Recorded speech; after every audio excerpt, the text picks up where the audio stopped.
Troliai mumiai, vėlai lapkritį, 8 skaitymas. Žibintai jau degė, raudoni, geltoni ir žali, jie žiūrėjosi į savo švelnius atspindžius ant juodų langų stiklų. Svečiai ėjo į virtuvę, iškilmingai sveikinosi vienas su kitu ir sėdosi.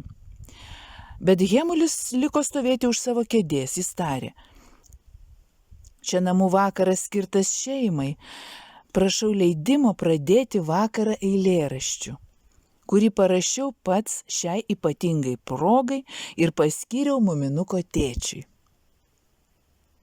Jis išsėmė popieriaus lapą ir pradėjo garsiai skaityti, buvo labai susijaudinęs. Aš klausiu, kas ta laimė, vakaro rimtis, paspaudei leteną ir viskas baigta. Gododami platybę jūros, iš dumblo meldų ir nendrynų plaukiam. A kas yra gyvenimas? Gyvenimas svaja, didžiulė nesuvokiama tėkmė. Jaučiu švelnumą apgaulingo srauto, bet nežinau, ką man su juo daryti. Pasaulė įvairovė slegia kaip našta. Trokštų suspausti irklą, letena tvirta. Hemulis, Trolių mumių slėnis, gruodį. Visi pratrūko ploti katučių. Gododami sušuko dėdžius Skrutas, kaip miela. Kaip tik šitai buvo kalbama, kai buvau mažas. Valandėlė, tarė Hemulis, ploti jūs turite ne man. Patylėkime pusę minutės pagerbdami Trolių mumių šeimą.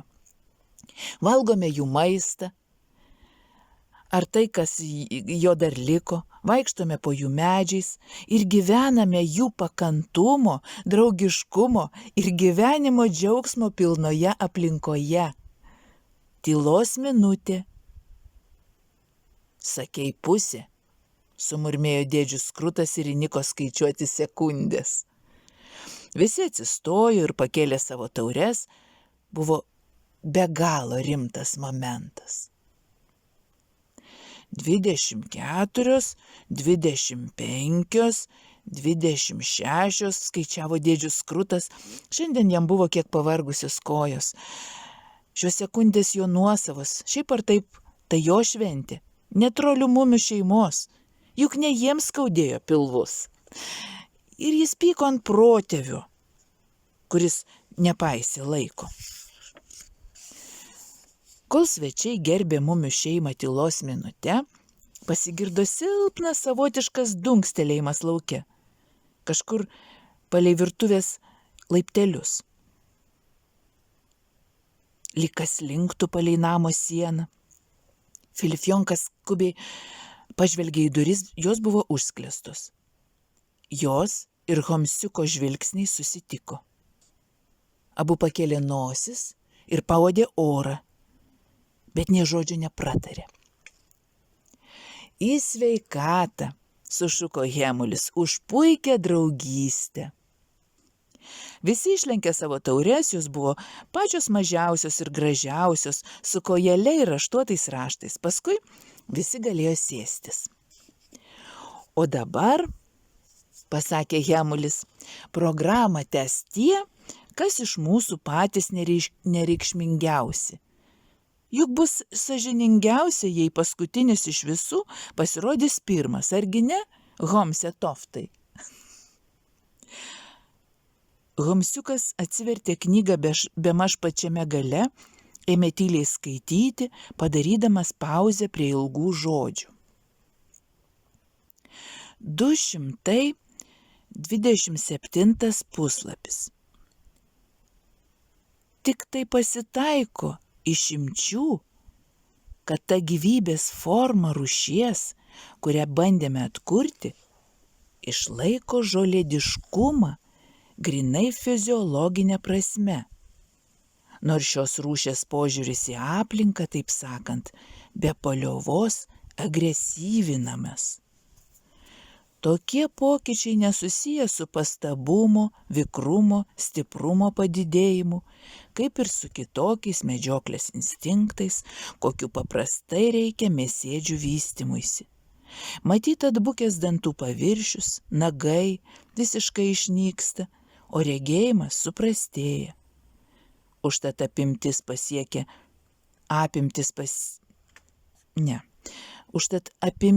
pasiekia neįtikimą dydį, kuris, tiesą sakant, turėtų kelti susirūpinimą individui, tūkstantmečius įsivaizdavusiam savo gyvenimą slėpiningose plyšiuose ir urvuose. Taigi stebimės vystymosi formą, kur žolėdiškumo požymiai ir vangi gyvensena susipina su neveiksniu ir visiškai nepaaiškinamu agresyvumu. Koks buvo paskutinis žodis, paklausė dėdžius Skrutas, kuris visą laiką sėdėjo už ausies prisidėjęs leteną. Jo klausa buvo gera tada, kai žinodavo, ką pašnekovai sakys. O tą juk bemaž visuomet galėjai žinoti. Agresyvumu, atsakė Miumla gana garsiai. Nerėk, aš nekurčias, nevalingai tarė dėdžius Skrutas. O ką tai reiškia? Na, kai supyksti, paaiškino Filifjonka. Mat kaip, tarė dėdžius Skrutas. Tada viską supratau. Ar dar bus daugiau kas parašyta, ar pamažu programa tęsis toliau? Jis jau ėmė jaudintis dėl protėvio. Gal jam irgi skauda kojos, gal nepajėgė užlipti laiptais, gal jis įsižeidė arba paprasčiausiai užmigo. Gal kas nors nuolat ne taip?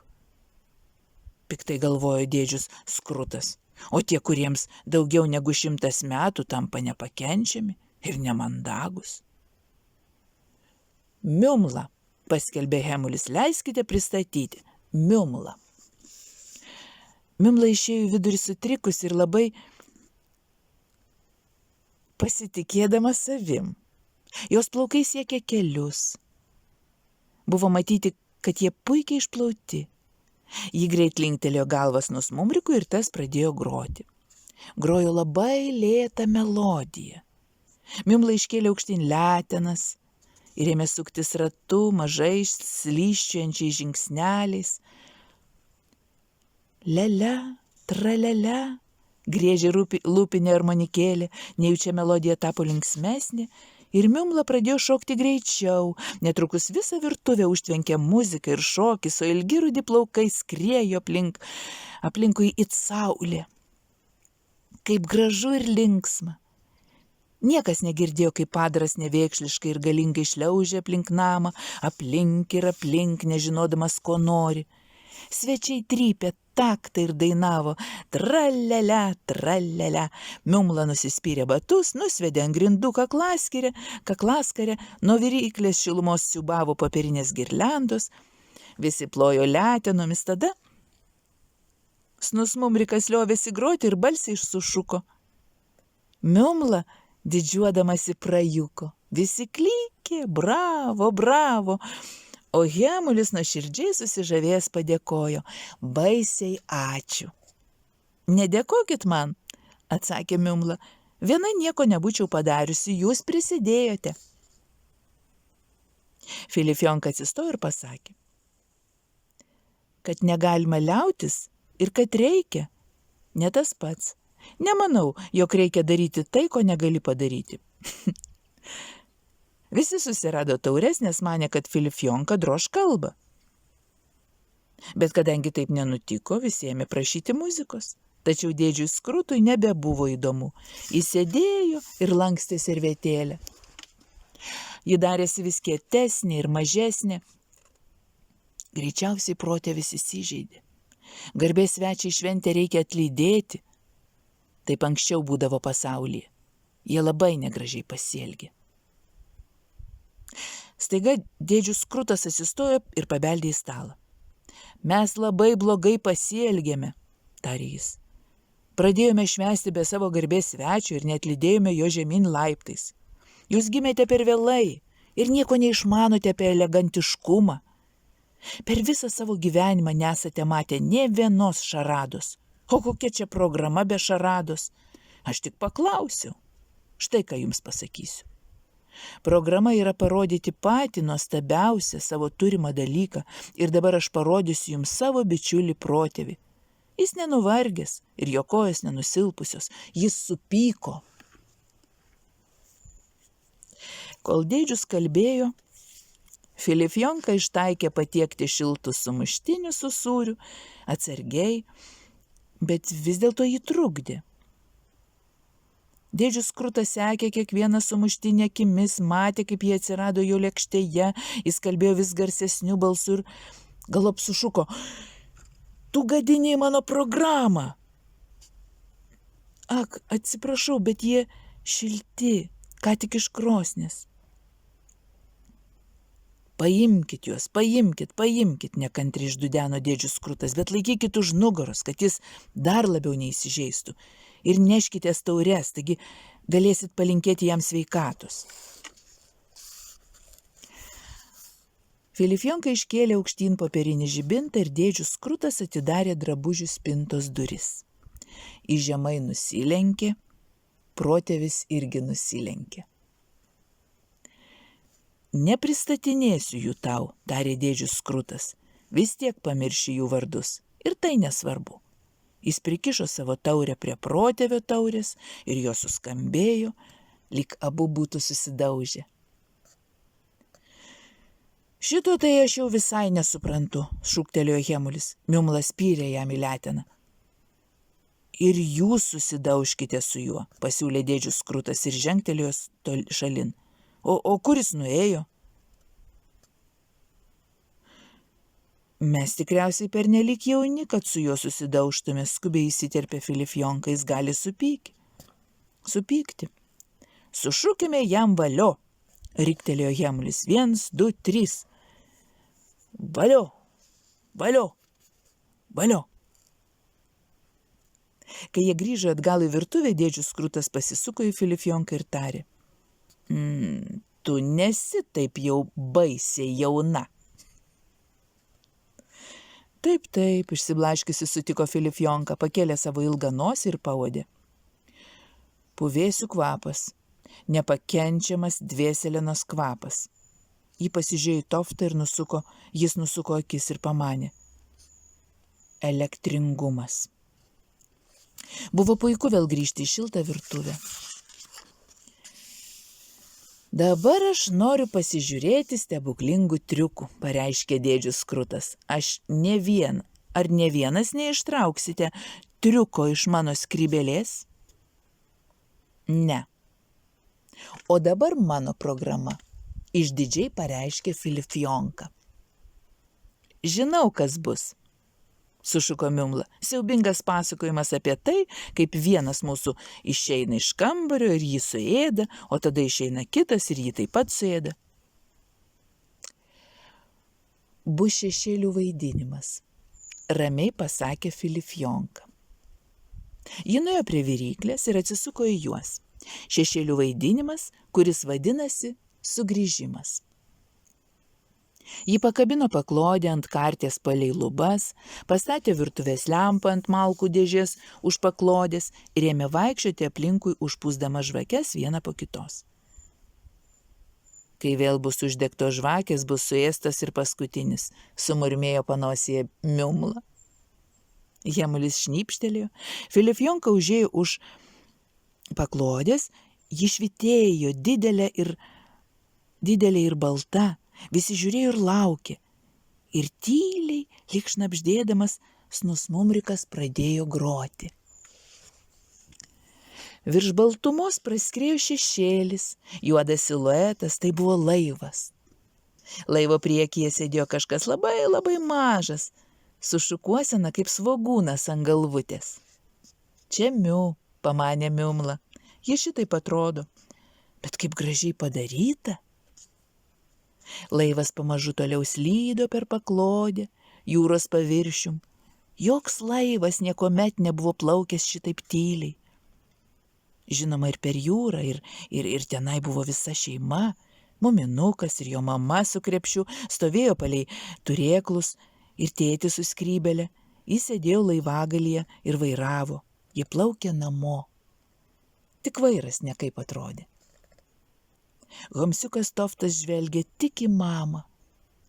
Buvo laiko apžiūrėti kiekvienai smulkmenai, juodas šešėlis tapo spalvotas, visi šešėliai tarytumais judėjo, o snusmumrikas grojo visą laik taip, kaip reikia, nes muzika visi išgirdo tik tada, kai ji pasibaigė. Šeima sugrįžo namo. Tai buvo tikras šešėlių vaidinimas. Pats savo pasakė Dėdžius Skrutas. Esu matęs daugybę šešėlių vaidinimų ir visus juos prisimenu. Bet šitas pats geriausias. Uždanga nusileido, vaidinimas pasibaigė. Filifjonka užpūtė lempą, virtuvėje tapo tamsu. Visi tyliai sėdėjo tamsoje ir laukė trupučiuką stebėdamiesi. Staiga Filifjonka tarė, nerandu degtukų. Ir tamsa iškart pasikeitė. Jie išgirdo, kaip švilpė vėjas, virtuvė tarytum išsiplėtė, sienos slankiojo išorėn ir vidun į naktį. Jiems ėmė šalti letenos. Nerandu degtukų, irzliai pakartojo Filifjonka.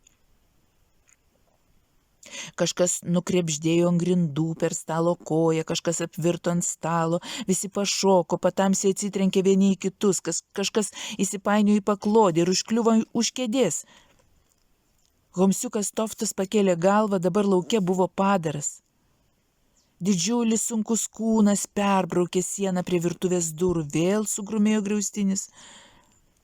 Jie lauke, suriko Filifjonka, šliaužė vidun. Homsiukas Toftas prispaudė prie durų ausį ir pasiklausė, išgirdo tik vėją. Jis atstūmė skląstį ir išėjo laukan, duris be garso užsidarė jam už nugaros. Įsižiebė lempą, snusmumrikas surado degtukus. Hemulis droviai susijokė. Žiūrėkit, tarė jis, visą leteną sugrūdo į sumuštinį. Virtuvė vėl atrodė kaip paprastai, bet niekas nebesėdo. Ir nė vienas nepastebėjo, kad nebėra Homsiuko. Palikime viską kaip yra, nervingai tarė Filifjonka, tebūnie, suplausiu rytoj.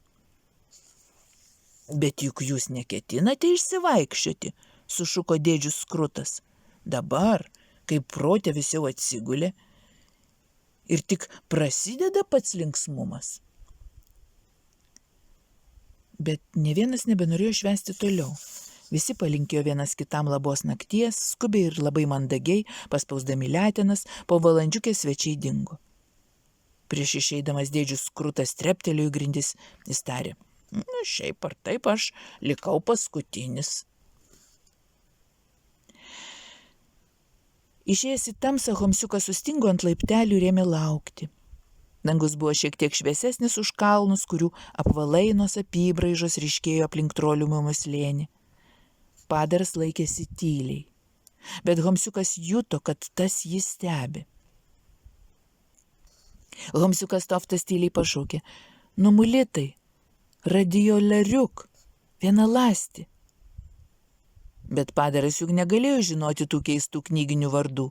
Jis greičiausiai tik sutriko ir net pats nežinojo, kodėl suurzgė. Toftas buvo labiau susirūpinęs negu išsigandęs.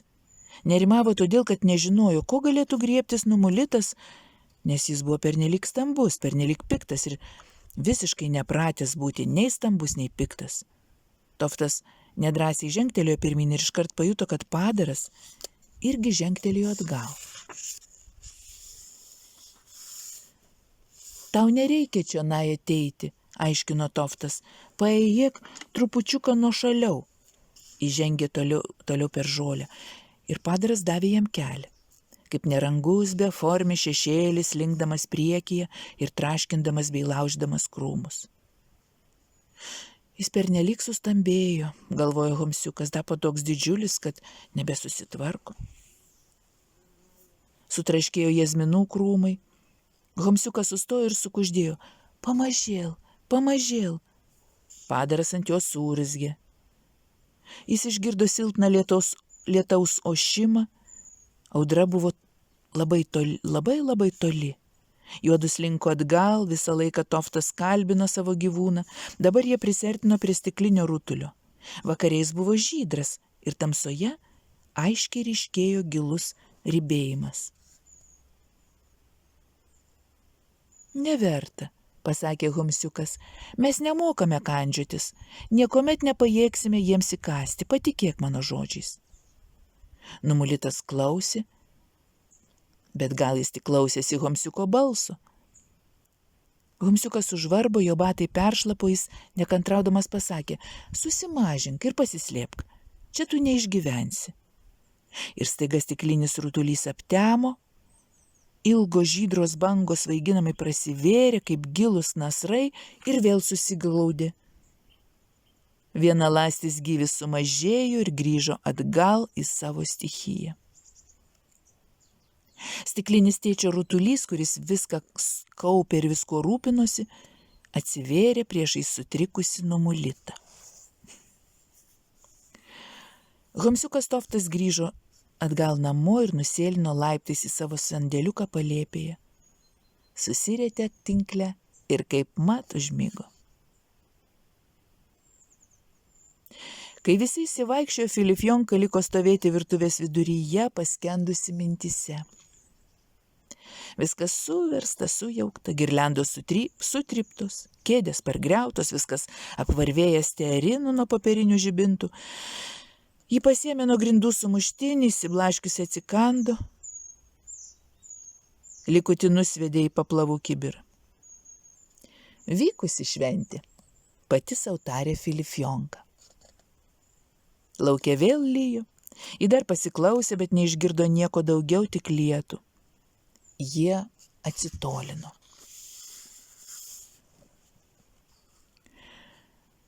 Filifjonka nebuvo nei linksma, nei susijaudinusi, o mažiausiai pavargusi. Lyg viskas būtų nurimę, klausytųsi tik ji. Snusmumrikas buvo padėjęs ant stalo savo lūpinę armonikėlę. Jį paėmė, suspaudė letenomis ir luktelėjo. Lauke girdėti tik lietus. Filifjonka pakėlė armonikėlį ir papūtė. Patraukė ją iš vienos pusės į kitą ir pasiklausė garsų. Jie atsisėdo prie virtuvės stalo. Kaip tenai buvo? Tralelia, tralelia. Sunku pagroti tiksliai. Vėl pamėgino. Atsargiai paieškojo tarp garsų ir surado pirmąjį. Kitas prisigretino savaime. Melodija nuslinko pro ją, bet vėl grįžo. Žinoma, reikia jausti, neieškoti. Tralelia, trale.